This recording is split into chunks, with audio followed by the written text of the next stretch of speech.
to you, the show that sorts the facts from the fibs. On David Mitchell's team tonight, a comedian who admits to being a huge hypochondriac, or at least that's what he thinks he is.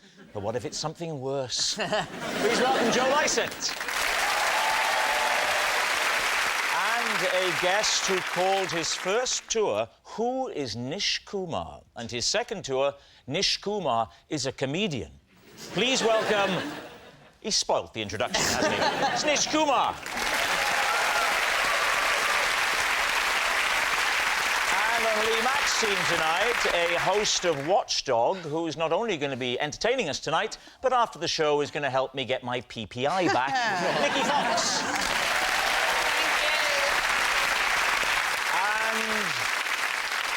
And I'm not saying he's posh, but he describes the royal family as new money. It's Miles Jupp.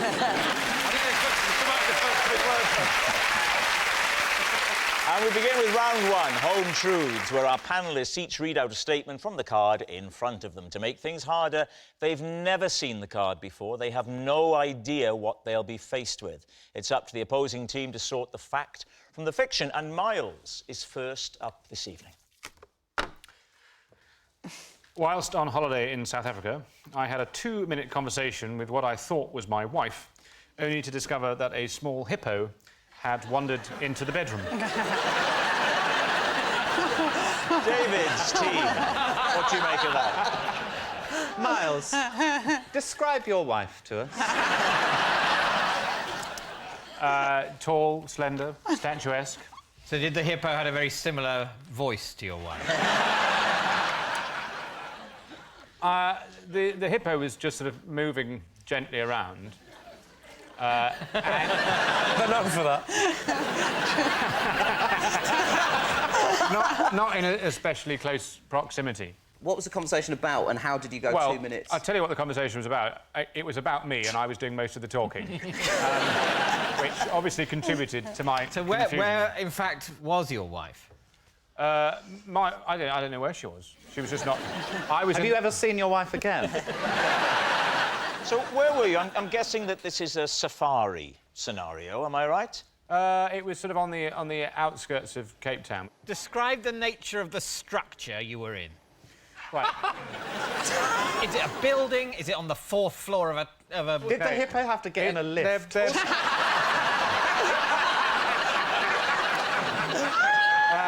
OK, well, it's mainly bungalows. The resort is a collection of sort of bungalow buildings, largely A-frame wooden buildings with a kind of thatched roof. Why were the doors so big a hippo could get in? Well, it's a small hippo, isn't it? How small is a small hippo? Like a George from Rainbow, or...? About yay big. So the hippo was only that big? Yeah. It's about the size of a Labrador. Well, let's be clear. Is that its width or its length? That is its width, as viewed from behind, and I suspect from the front. This is worse. Your wife's like the back end of a hippo. This A-frame bungalow has how many rooms in it? It's got 2 rooms. At one end, there's a big bathroom, and then there's the rest of it is a very big open-plan bedroom, and it has a sort of seating area in the middle of it, and it has a bed at the far end, a very robust bed, and... A bed you could make love to a hippo on?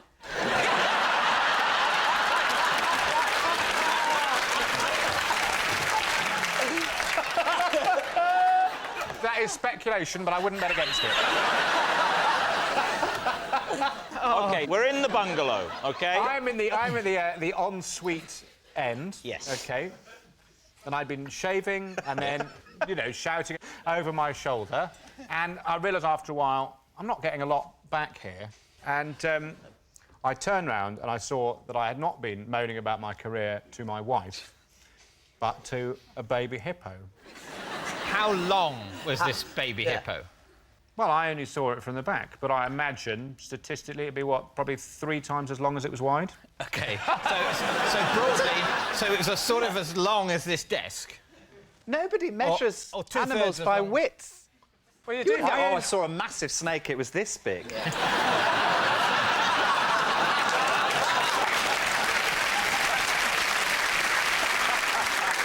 So what are you going to say? Is he telling the truth? I think based on the width, Yeah. it's a lie. I think that was a panicked reach for width. On the basis of the panicked reach for width. I think we'll say it's a lie. You're going to say that's a lie. OK. Miles, were you telling the truth or were you telling a lie? It is a lie.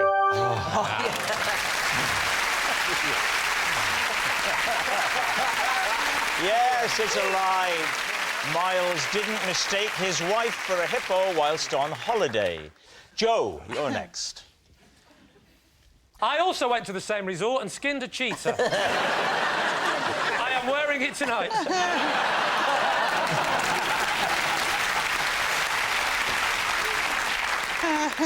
At the end of my first driving lesson, my instructor told me I'd done pretty well, but that I didn't need to make the noises of the car engine as I drove along. Please, team. OK, so what kind of noises would you make? I find it very sort of reassuring to make noises in the car because I find it quite stressful driving. So on the first lesson, this is when it started, and I'd just go. So you could replicate that if you change gear, you'd do what you just did there.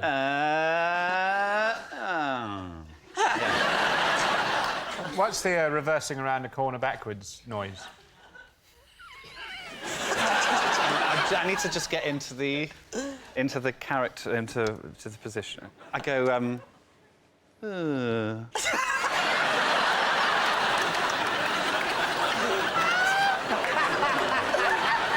would you What's weird about that?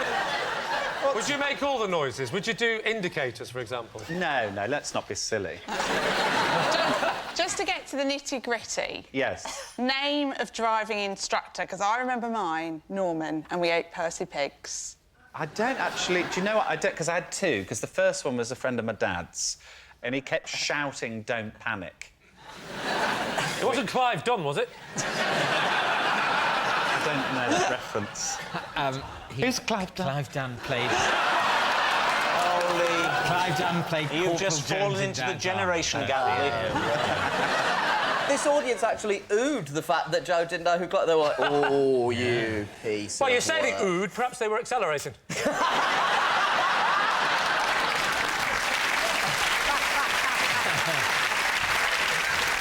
So what do you think, then, Lee? What is your team thinking about this? Nikki, what do we think then? I reckon it might be the truth. You think it's the Yeah, I'd say that. Do you, Miles? I think just Joe is inherently believable, very trustworthy. OK, well, we'll say it's the truth. You're saying it's true. Joe, truth or lie? It is a lie.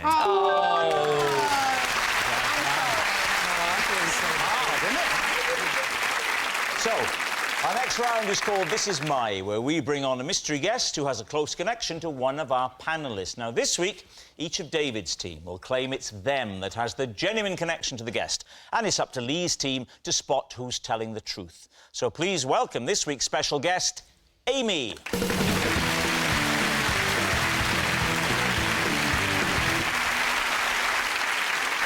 So, Joe, what is Amy to you? This is my friend Amy, and I grossly offended her when I made a less than perfect sculpture of her head. Nish, how do you know Amy? This is my friend Amy. We became friends after I found her asleep in a box of volleyballs. And finally, David, what is your relationship with Amy? This is Amy. She is the charity shop worker who sold my shoes whilst I was otherwise engaged trying on a pair of cowboy boots. Lee, where do you want to start? Nish, remind us again, Nish. I found her in a box of volleyballs. First of all, where were you where there was a box of volleyballs? I was working at a leisure centre just after I left school. Right. And Amy was also working there over the summer between school and uni. Right. And they sent me to check on the volleyballs.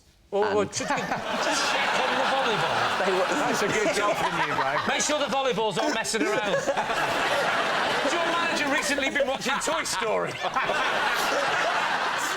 I believe the technical term was conduct inventory. So I was Right. just You're trying supposed to to make count sure. them. Yeah, you're supposed to count them. And it turned out that what she was doing was because no one really wanted to play volleyball, she'd found the perfect spot to have a mid-work How sleep big in. was this box? It was like woman's size. Could she stretch woman's size? Yeah. You've heard of a volleyball coffin? more volleyballs. Yeah. So you opened it up and you saw... A sleeping woman. Amongst all these volleyballs?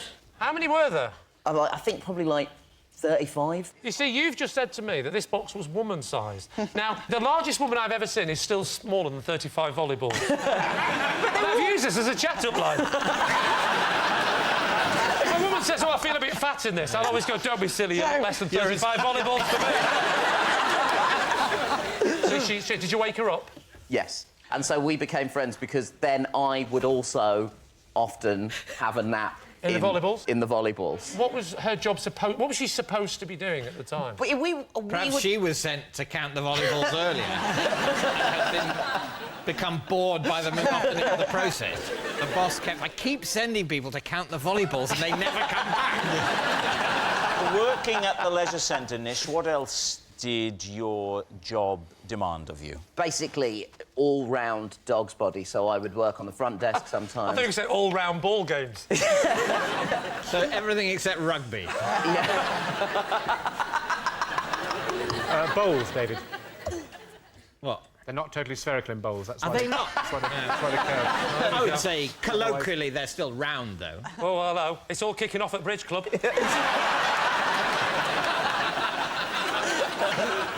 All right. Who else would you like to quiz? OK, Joe, what situation were you in where you were sculpting her head?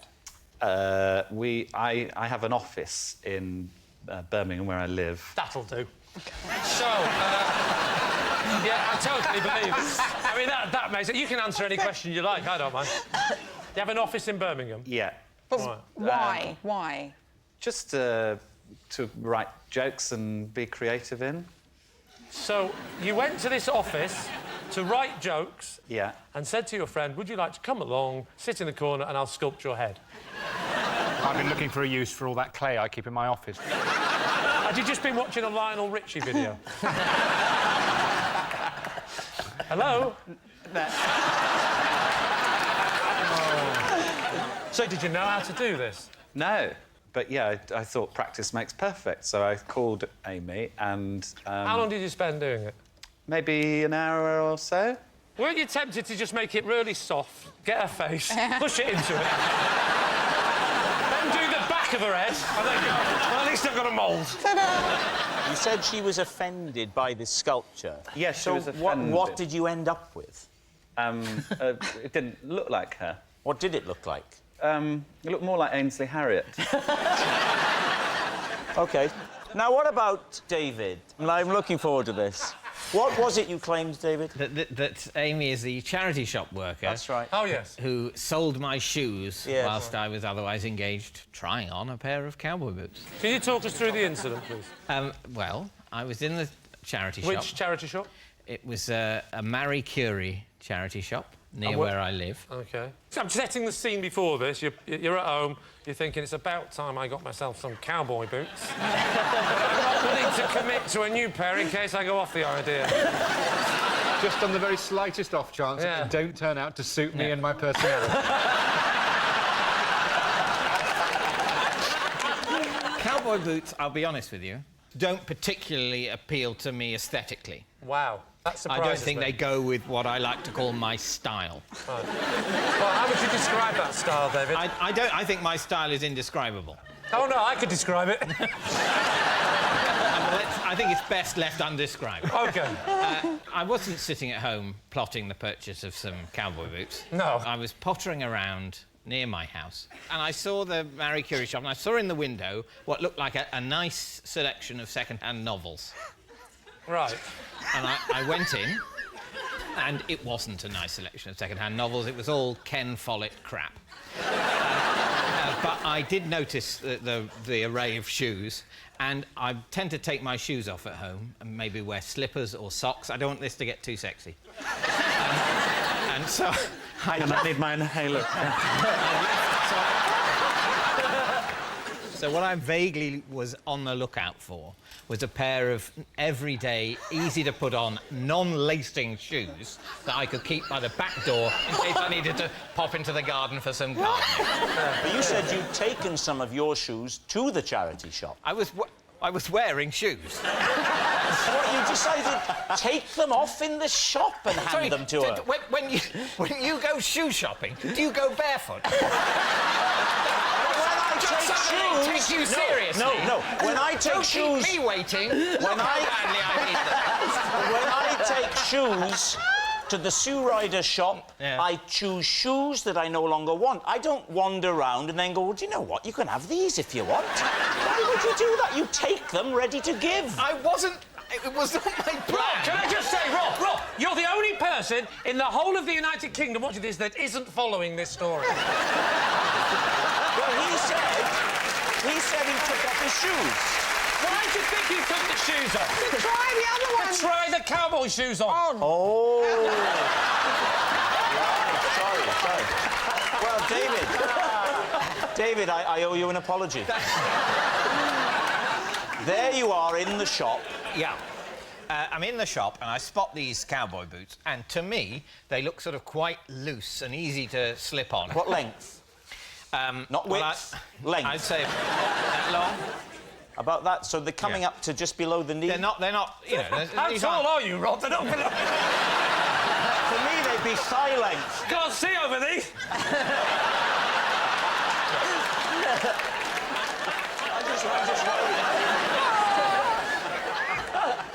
I would say they're, for a cowboy, they're shortish. But Leather or suede? But they're not ankle boots. Leather or suede? Leather. And with a sort of bit of... I don't know the technical shoe terms, but sort of like a bit of crenellation sort of flapping on them. I'm just going to have to use the terminology of the medieval castle. It's the only way I have of describing it. Anyway, they look so like... you saw them? You saw them? Yeah, I saw them. OK. So I thought, you know, I'll try them on. Yeah. But they were slightly harder to get on than I imagined. People in the shop, I imagine, were going, why is David Mitchell trying on cowboy boots? The shop wasn't as packed as you're imagining. I thought myself to be the only customer there. Right. I was soon disabused of that notion. When did you notice that your own shoes had been sold? I think, well, I remember I walked to the back of the shop in the cowboy boots, restraining an urge to walk like John Wayne. And when I came back towards the shoe area, I noticed that my shoes weren't there. And did you see who'd bought them? I didn't, no. I'm picturing a scene where you walk out the shop and you walk home, and then a few minutes later, a cowboy goes up to the counter and says, "Excuse me, I was just trying on a pair of..." And then behind him a clown, and then a sailor. And this just goes on all day, round and round. Yeah. David, I don't know you. I've just got to know you today, and I admire you very much. But what I know of you from watching you on TV, the cowboy boots, it's just... I can't buy it.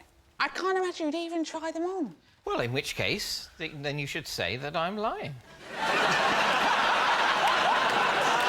I might do. So, we need an answer. Lee's team. Is Amy Joe's miffed model, Nish's sleepy sidekick, or David's sneaky shoe seller? I'm more inclined to believe Nish myself. You believe Nish? Yeah. Because? Because, I don't know, I just think Amy and Nish look like they could be really good mates. Miles, you think? Well, I was looking at her very closely. While Joe was talking about sculpting her, she looked quite icy about the whole thing. Wow. And, of course, she was very offended in the stories, but during David's story, she looked, I mean, understandably baffled. I think it might be Joe, actually. What do you think? Well, I'm beginning to think. I mean, it doesn't even matter what I think. I mean, your own... I mean, my job really is to agree with you, Lee. I mean, you are a man... Are we trying to reenact Dad's Army here? Do you think that's wise, sir? I think...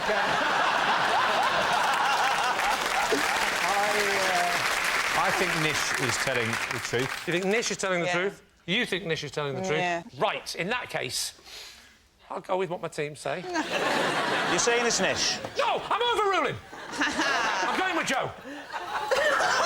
You seriously? I feel it's Joe. All right. Amy, would you please reveal your true identity? I'm Amy and I'm Joe's friend.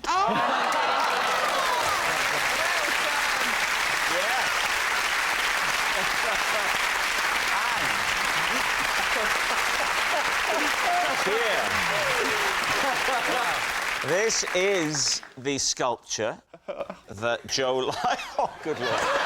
This is the sculpture. Get ready for this. You will never, in your lifetime, witness a worse sculpture than this.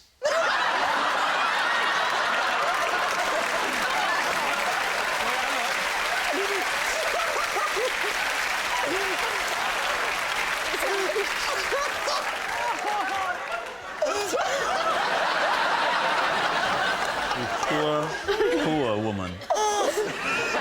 Yes, Amy is Joe's miffed model. Thank you very much, Amy. Thank you.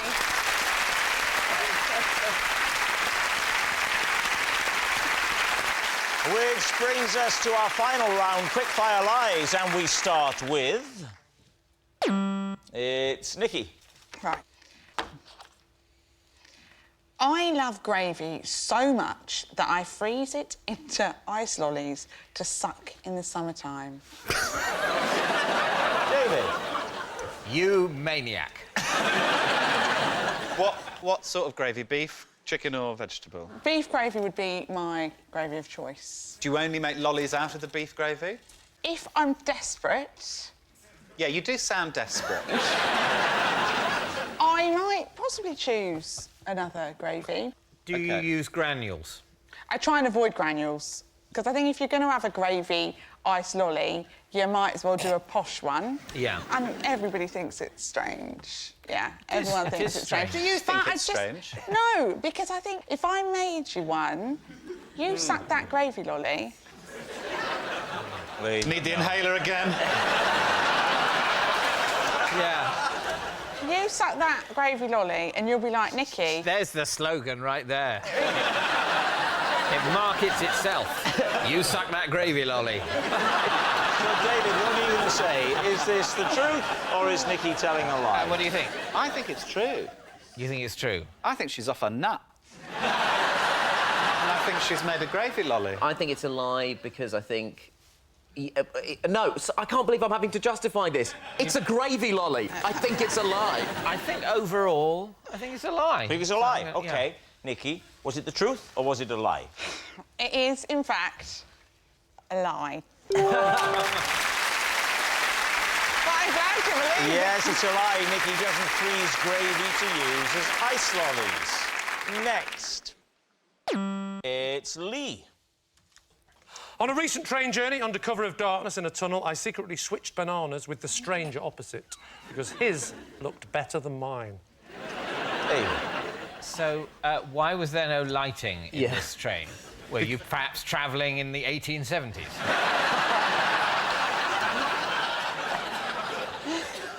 Because it was daytime, and in daytime, they don't turn the lights on in a train. What? So they were unaware of the tunnels on their route. The tunnel was so brief and so quick, they didn't bother. So it was a very brief, so it's basically like an extended bridge. It was a shortcut. So it was a very quick tunnel, but Very quick nevertheless tunnel. you had I would to swap say bananas. No more than 5 seconds. Can you demonstrate how you did it? Yeah. I had my banana, and I was looking at it thinking, you know, when yours is just a bit... It's not... I like them really yellow. I don't like that bit where they're just starting to go a little bit black. Yeah. You know what I mean? Just a little bit. But it was close enough where I thought, given an opportunity, I reckon I could swap that banana, because he was reading his paper. But he's not concentrating on that banana. He hasn't fully engaged with the colour. So he was reading his paper. Yeah. So he's holding a newspaper with two hands, and then in one of the hands he also had a banana. No, it was on the table in front of... Have you been on a train recently? The point is, he wasn't holding the banana. I'm not that bold. No, fine. I'm not that bold. That would have been awkward in the darkness. Hey, what's going on? What's going on? Yeah, what's going on? And then the lights come on and I go... Mine was sitting on the table, his was sitting on the table. OK, and you saw the two bananas. Yours has gone a bit manky, his is pristine. Just fractional. Just on the turn. Just enough that I could get away with swapping it. Yeah, so it's plausible that he might think, oh, I thought this banana was fresher than this. But it was like a film. It's been 14 seconds later. Maybe it's just turned. Did you have any reading materials, or were you just sat... Don't mock me, you know I can't read. I was simply entertaining myself, as ever, with my Etch-a-Sketch. And I remember thinking...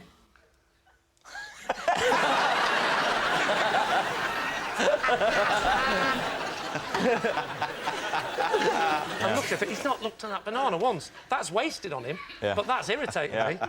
So and I just thought, like that, put it back in its case. I'm very protective of it.